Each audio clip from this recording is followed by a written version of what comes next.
ತಗೊಳ್ಳೋಣ ಇದು.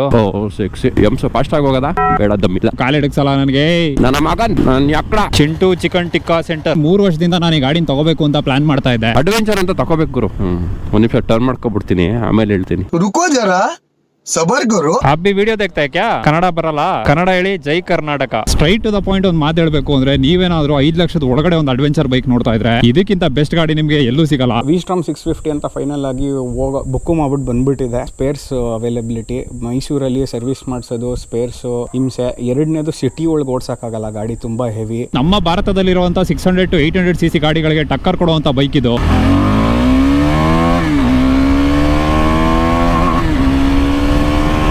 ನನ್ನ ಹೆಸರು ಗೊತ್ತಾಯ್ತಲ್ಲ, ಟಿಪಿಕಲ್ ಕನ್ನಡಿಗ ಅಂತ.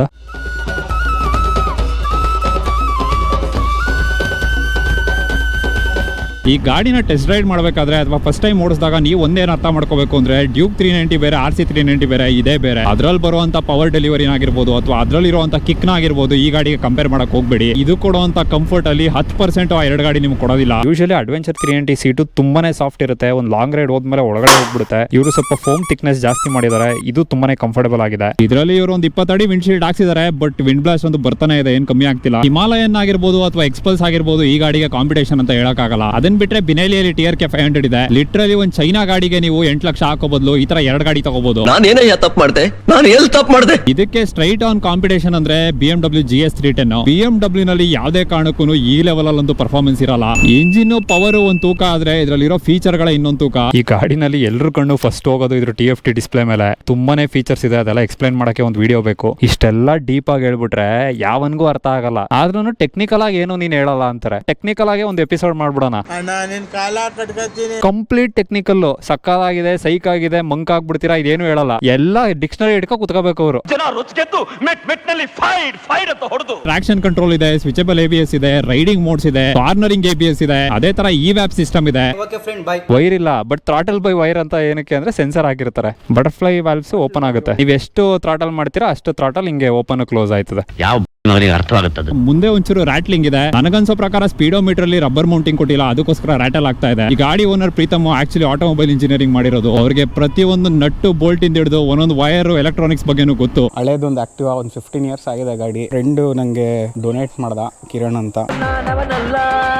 ಹಿಂದೆ ಅಬ್ ಮೋಟರ್ ಇದೆ, 72 volt ಸಿಸ್ಟಮ್. ಗಾಡಿ ಪೂರ್ತಿ ನಾನು ಮತ್ತೆ ನನ್ನ ಫ್ರೆಂಡ್ಸ್ ಸೇರ್ಕೊಂಡು ಒಂದು 3/4 ಭಾಗ ಕೆಲಸ ಮನೇಲಿ, ಒಂದು ಸ್ವಲ್ಪ ನಮ್ಮ ಫ್ರೆಂಡ್ ಗ್ಯಾರೇಜ್ ಅಲ್ಲಿ ಮಾಡಿರೋದಿಲ್ಲ. ನನ್ನ ವೇಟ್ ಗೆ ಆಕ್ಚುಲಿ ಫ್ರಂಟ್ ಸಸ್ಪೆನ್ಷನ್ ಫೀಲ್ ಆಗ್ತಿದೆ. ರೇರ್ ಸಸ್ಪೆನ್ಷನ್ ಒಂಚೂರು ಅಳ್ಳಾಡ್ತಾ ಇಲ್ಲ. ಫ್ರಂಟ್ ಅಲ್ಲಿ WP Apex ಸಸ್ಪೆನ್ಷನ್ ಇದೆ, ಬ್ಯಾಕ್ ಅಲ್ಲಿ ಮೋನೋಶಾಕ್ ಸಸ್ಪೆನ್ಷನ್ ಇದೆ. ಯೂರೋಸ್ಪೆಕ್ ಮಾಡೆಲ್ ಗಳಿಗೆ ಆಕ್ಚುಲಿ ಫ್ರಂಟ್ ಅಲ್ಲಿ WP ಅಡ್ಜಸ್ಟಬಲ್ Apex ಸಸ್ಪೆನ್ಷನ್ ಕೊಡ್ತಾರೆ. ಅದನ್ನೆಲ್ಲ ಕೊಟ್ಬಿಟ್ರೆ ಆಲ್ಮೋಸ್ಟ್ 5 ಲಕ್ಷ ದಾಟ್ಬಿಡುತ್ತೆ on road price. Bye bye tata. ನೀವೇನಾದ್ರೂ ಶೋರೂಮ್ ಅಲ್ಲಿ ಕೊಟೇಶನ್ ನ ಚೆಕ್ ಮಾಡಿದ್ರೆ ಆಕ್ಚುಲಿ ಗಾಡಿ ಕಾಸ್ಟ್ ಒಂದು 10,000 ಕಮ್ಮಿನೇ ಇರುತ್ತೆ. ಇನ್ನೊಂದು 10,000ಕ್ಕೆ ಇವರು ಲ್ಯೂಬ್ರಿಕೇಶನ್ ಆಗಿರ್ಬೋದು ಅಥವಾ ಕ್ಲೀನಿಂಗ್ ಕಿಟ್ ಆಗಿರ್ಬೋದು, ಹೆಲ್ಮೆಟ್ ಆಗಿರ್ಬೋದು, ಇದನ್ನೆಲ್ಲ ಕೊಡ್ತಾರೆ. ನೀವು ಅದನ್ನ ಹೊರಗೆ ತಗೊಂಡ್ರು ಅದೇ ರೇಟು, ಇವ್ರ ಹತ್ರ ತಗೊಂಡ್ರು ಅದೇ rate.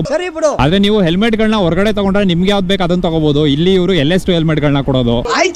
What is this behaviour Kiran? ನೀವೇನಾದ್ರೂ ಆಫ್ ರೋಡ್ ಎತ್ಕೊಂಡು ಹೋದ್ರೆ ಮಡ್ಗಾಡ್ ಹೊಡೆಯೋ ಚಾನ್ಸಸ್ ಇರುತ್ತೆ. ಅದಕ್ಕೆ ಇವರು ಮೇಲ್ಗಡೆ ಮೌಂಟ್ ಮಾಡಿದ್ದಾರೆ. ಇದೆಲ್ಲ ಹೈ ಕಂಪ್ರೆಷನ್ ಇಂಜಿನ್ ಆಗಿರೋದ್ರಿಂದ ಹೀಟಿಂಗ್ ನ ನೀವು ಎಕ್ಸ್ಪೆಕ್ಟ್ ಮಾಡಲೇಬೇಕು. ಹೊಸ KTM ಗಳಲ್ಲಿ ರೇಡಿಯೇಟರ್ ಆಕ್ಚುಲಿ ಕರ್ವ್ ಆಗಿರುತ್ತೆ. 2 ಫ್ಯಾನ್ ಕೊಟ್ಟಿರ್ತಾರೆ. 4,000 to 5,000 ಕಿಲೋಮೀಟರ್ ಒಂದ್ಸಲ ಸರ್ವಿಸ್ ಮಾಡಿಸಬೇಕು. 3,000 to 4,000 ರೂಪಾಯಿ ತನಕ ಬೀಳುತ್ತೆ. ಸರ್ವಿಸ್ ಚೆನ್ನಾಗೈತೆ, ಎಲ್ಲ ಇಂಟ್ರಾಕ್ಟ್ ಮಾಡ್ತಾರೆ KTM ಅಲ್ಲಿ. ಬಟ್ ಅವ್ರದ್ದು ಈ ಕನ್ಸ್ಯೂಮಬಲ್ಸ್, ಪಾಲಿಶ್, ವಾಶ್ಗೆ ರೇಟ್ ಜಾಸ್ತಿ. ಏನಿಲ್ಲ ಅಂದ್ರೂ 25 to 30 ಕಿಲೋಮೀಟರ್ ಕೊಡುತ್ತಷ್ಟೇ. ನಿಮ್ಗೆ ಎಷ್ಟು ಬರ್ತೈತೆ ಮೈಲೇಜ್? 33.2. ನಿನ್ ಮೈಂಡ್ ಅಲ್ಲೇ ಲೆಕ್ಕ ಹಾಕ್ಬಿಟ್ಟ. ಫ್ಯೂಲ್ ಟ್ಯಾಂಕ್ ಕೆಪಾಸಿಟಿ ಬಂದು 14 ಲೀಟರ್ ಇದೆ. ಆನ್ ಆವರೇಜ್ 25 to 30 ಕೊಡುತ್ತೆ ಅಂದ್ರೂ ಎಷ್ಟಾಯ್ತು? 14 into 30. ಡ್ಯೂಕ್ 390 ತಗೊಳಕ್ ಹೋದವರೆಲ್ಲ ಅಡ್ವೆಂಚರ್ 390ಗೆ ಶಿಫ್ಟ್ ಆಗ್ತಿದ್ದಾರೆ. ಲಾಂಗ್ ರೈಡ್ ಹೊಡಿಬಹುದು, ಸ್ವಲ್ಪ ದೊಡ್ಡದಾಗಿ ಕಾಣೋ ಗಾಡಿನೂ ಸಿಗುತ್ತೆ ಅಂತ. ಆತರ ಮಾಡ್ತಿರೋದ್ರಿಂದ ಬೀದಿಗೆ ಒಂದೊಂದು ಅಡ್ವೆಂಚರ್ 390 ಬಂದ್ಬಿಟ್ಟಿದೆ. ಈ ವರ್ಷದ ಕೊನೆಯಲ್ಲಿ ಆಕ್ಚುಲಿ ಇನ್ನೊಂದು ಅಡ್ವೆಂಚರ್ ಲಾಂಚ್ ಆಗ್ತಿದೆ. ಇಂಜಿನ್ ಅಲ್ಲಿ ಏನು ಚೇಂಜಸ್ ಇಲ್ಲ. ಅಲಾಯ್ ವೀಲ್ ನ ತೆಗೆದು ಅವರು ಆಕ್ಚುಲಿ ಸ್ಪೋಕ್ ವೀಲ್ ಹಾಕಿ ಕೊಡ್ತಾ ಇದ್ದಾರೆ. ಅಲಾಯ್ ವೀಲ್ಸ್ ನನ್ಗೆ ಇಲ್ಲಿ ತನಕ ಏನು ಪ್ರಾಬ್ಲಮ್ ಬಂದಿಲ್ಲ. ಸೀಗೆಗುಡ ಹಚ್ಚಿದೀನಿ, full hard core off roading ಇತ್ತು, ಅಲ್ಲೂ ಹಚ್ಚಿದೀವಿ. ಹಿಂದ್ಗಡೆ ಬ್ರೇಕ್ ಅಂತೂ ಹಿಡಿಯೋದೇ ಇಲ್ಲ, ಬರೀ ಮುಂದ್ಗಡೆ ಬ್ರೇಕ್ ಅಲ್ಲೇ ಕಂಟ್ರೋಲ್ ಮಾಡ್ಬೇಕು ನೀವು. ಫ್ರಂಟ್ ಬ್ಯಾಕ್ 2 ಕಡೆನೂ ಡಿಸ್ಕ್ ಬ್ರೇಕ್ ಇದೆ, 2 ಕಡೆನೂ ABS ಇದೆ. ಇದರಲ್ಲಿ ಬೈಬ್ರೇ ಬ್ರೇಕಿಂಗ್ ಕೊಟ್ಟಿದ್ದಾರೆ. Street mode, of road mode ಅಂತಿದೆ. ಸ್ಟ್ರೀಟ್ ಮೋಡ್ ಅಲ್ಲಿ 2 ಕಡೆ ABS ಆನ್ ಆಗುತ್ತೆ. ಆಫ್ ರೋಡ್ ಮೋಡ್ ಅಲ್ಲಿ ಬರೀ ಮುಂದ್ಗಡೆ ಮಾತ್ರ ಆನ್ ಆಗುತ್ತೆ. ನೀವೇನಾದ್ರೂ ಇದರಲ್ಲಿ complete hard core of road ಮಾಡಬೇಕು ಅಂದ್ರೆ ABS ನ ಆಫ್ ಮಾಡ್ಕೋಬಹುದು. ಒಂದು ಟೆಕ್ನಿಕ್ ಇದೆ. ಸೀಟ್ ನ ಬಿಚ್ಬಿಟ್ಟು ಕೆಳಗಡೆ ಒಂದು ABS ಫ್ಯೂಸ್ ಇದೆ, ಅದನ್ನ ತೆಗೆದುಬಿಡಿ. ನೀನ್ 7 ಮಿಂಡ್ರಿ ಆದ್ರೆ ನಾನು 14 ಮಿಂಡ್ರಿ. ಆತರ ಮಾಡಿದ್ರೆ ABS ಕಂಪ್ಲೀಟ್ ಆಗಿ ಆಫ್ ಆಗ್ಬಿಡುತ್ತೆ. ಅದ್ರ ಜೊತೆಗೆ ಮೀಟರ್ ಕೂಡ ವರ್ಕ್ ಆಗಲ್ಲ. ಗಾಡಿ ಏನಾದ್ರು ಅಕಸ್ಮಾತ್ ಆಫ್ ರೋಡಿಂಗ್ ಅಲ್ಲಿ ಬೀಳ್ತು ಅಂದ್ರೂ ಇದು ಮುರಿದೋಗಲ್ಲ. ಗೇರ್ ಶಿಫ್ಟಿಂಗ್ ಮಾತ್ರ ತುಂಬಾನೇ ಸ್ಮೂತ್ ಆಗಿದೆ. ಇದ್ರಲ್ಲಿ ಆಕ್ಚುಲಿ ಸ್ಲಿಪ್ಪರ್ ಕ್ಲಚ್ ಕೊಟ್ಟಿದ್ದಾರೆ. ಕ್ವಿಕ್ ಶಿಫ್ಟರ್ ಇದೆ, ಕ್ಲಚ್ ಹಿಡಿದೇನೆ ಚೇಂಜ್ ಮಾಡಬಹುದು.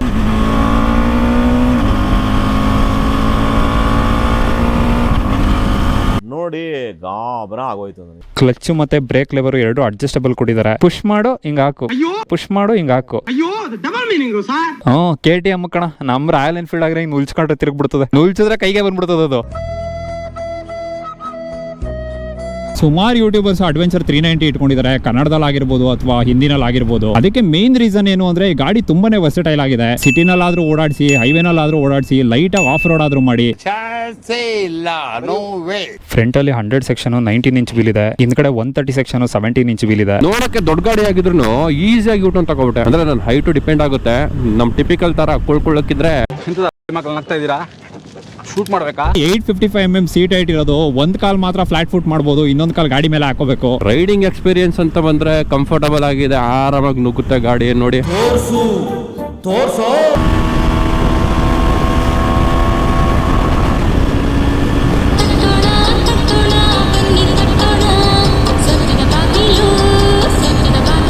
ಏನ್ ಹಿಂಗಿದೆ ಫುಲ್ ಯಪ್ಪ, ಸುಮ್ನೆ ಹೇಳ್ತಾರೆ KTM ಅಡ್ವೆಂಚರ್ ತಗೋಬೇಕು 390 ತಗೋಬೇಕು ಅಂತ.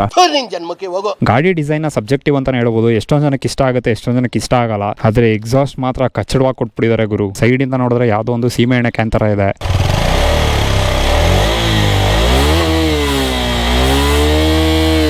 KTM ಇಂಡಿಯನ್ ಮಾರ್ಕೆಟ್ ಬಂದಾಗ value for money sports bike ಅಂತಾನೆ ಫೇಮಸ್ ಆಗಿದ್ದು. KTM ಅನ್ನೋದು ಒಂದು ಇಂಡಿಯನ್ ಬ್ರ್ಯಾಂಡ್ ತರಾನೇ ಆಗ್ಬಿಟ್ಟಿದೆ ಇವಾಗ. ಬಜಾಜ್ ಅವರೇನೆ ಚಾಕಂಡ್ ಪ್ಲಾಂಟ್ ಅಲ್ಲಿ ಇದನ್ನ ಮ್ಯಾನುಫ್ಯಾಕ್ಚರ್ ಮಾಡ್ತಿರೋದು. ಆ ತರ ನೋಡಿದ್ರೆ ಒಂಚೂರು ಜಾಸ್ತಿ ಎಕ್ಸ್ಪೆನ್ಸಿವ್ ಆಯ್ತಾ ಅಂತ ಅನಿಸ್ತು. ಅಯ್ಯೋ ಪಾಪ ಅಂತ ಅನುಸರಿಸ್ಕೊಂಡು ಹೋಗ್ತಾ ಇದ್ರೆ ನಮ್ಮನೆ ದಬಾಯಿಸ್ತಾ ಇದ್ದೀರಾ. ಸ್ಟಾರ್ಟಿಂಗ್ ಅಲ್ಲಿ ಈ ಗಾಡಿ ಲಾಂಚ್ ಆದಾಗ ಆನ್ ರೋಡ್ 3.7 lakhs ಇತ್ತು. ಆಲ್ಮೋಸ್ಟ್ 3 ವರ್ಷದಲ್ಲೇನೆ 4.5 ಲಕ್ಷನ ದಾಟ್ಬಿಟ್ಟಿದೆ. ಸೂಪರ್ ಬೈಕ್ ಆಗ್ಲಿ ಯಾವುದೇ ಆಗ್ಲಿ ನಮ್ ಲಿಮಿಟ್ಸ್ ನಮ್ ಕೈಲೇ ಇರ್ಬೇಕು. ಹೋಯ್ತದೆ ಅನ್ಬಿಟ್ಟು ಹೋಯ್ತಾ ಇದ್ರೆ ನಾವೇ ಹೋಗ್ಬಿಡ್ತೀವಿ. ಆಮೇಲೆ ನಿಮ್ಮ ಮಾತುಗಳನ್ನು ಕೇಳ್ತಾ ಇದ್ರೆ ಸರ್ವಜ್ಞ ಸತ್ತಿಲ್ಲ ಅನ್ಸುತ್ತೆ. ಗಾಡಿ ಆಕ್ಚುಲಿ ತುಂಬಾನೇ ಚೆನ್ನಾಗಿದೆ, ಬಟ್ ಅಲ್ಟಿಮೇಟ್ ಆಗಿ ಹೇಳ್ಬೇಕು ಅಂದ್ರೆ ನಮ್ ಇಂಡಿಯನ್ಸ್ಗೆ ಗಾಡಿ ಕೈಗೂ ಇಟ್ಕಲ್ಲ, ಕಾಲ್ಗೂ ಇಟ್ಕಲ್ಲ.